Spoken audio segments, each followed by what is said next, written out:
The what inspired it? It was a news item. We were looking for, ripped from headlines, true stories, true crime stories, and I think my sister actually found it. She just, I think she just did a Google search and just typed in a bunch of horrible things, and like added news to the word, I think she may have been news, cannibalism. I don't remember what exactly her awful word search matrix was, but she came across this story and showed it to me, and it was this obviously horrible story that I took a lot of liberties with it, but it was about the story about this woman who believed that her infant child was possessed by the devil, so she cut it up and ate it. And so there's obviously that was something like, well, that's awful and could be something to interesting to turn into a horror story. And I think the thing for us was trying to figure out a way to make it like a something that's like a horror story rather than just sort of like a really awful, depressing, news item, if that makes sense. Right. What is the difference between those two things?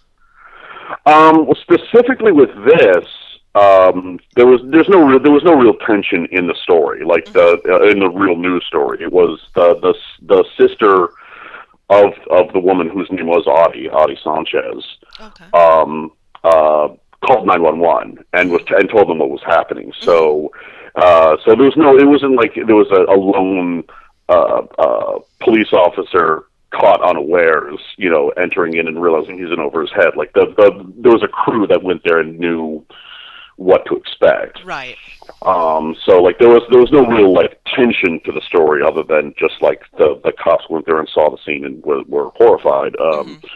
So I changed it to make it more like a beat cop, a sort of a quasi rookie cop going, hearing about a domestic disturbance and not knowing what's happening, and then going into this situation and finding he's really in over his head. Right.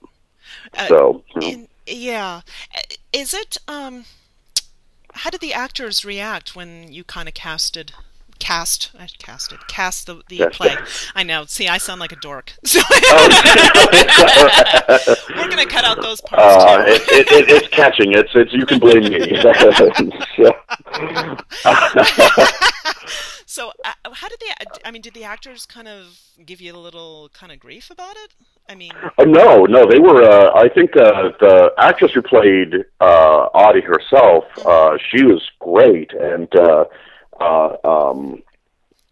I think she auditioned for it and was definitely trying to push to I think really wanted to be part of it, because she was like, oh, this is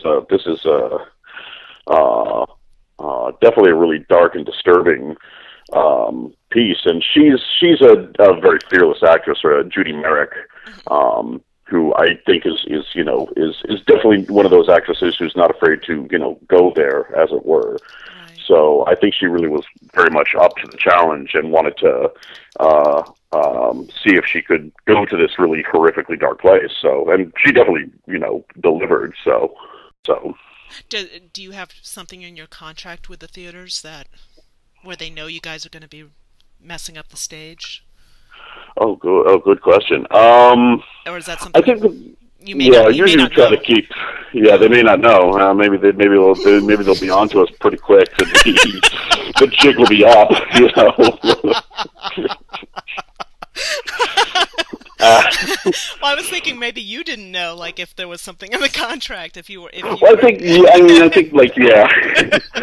Do they add new clauses for us? They're coming into town. We gotta add a few amendments to the contract. So, yeah. Yeah, I think I think we have the standard, clean the place up. If you trash it, you pay a cleaner's fee or whatever. But fortunately, we've not been in any trouble, and hopefully we can keep it that way. We'll see. Yeah. Has there ever been any problems staging this kind of thing? Like, any mistakes or anybody get hurt? Oh yeah. Oh, absolutely. Absolutely. Yes. We've had a couple of nightmare shows where things don't go well, and I think our opening night for the Stephen King one, I think that was the Master of Horror, was disastrous. It was just because it was particularly complicated, and we never had enough time to really run it, and for whatever reason, we had to sort of our opening night turned out to be really more of like our dress rehearsal, and that was disastrous. Yeah, a lot of stuff broke, a lot of stuff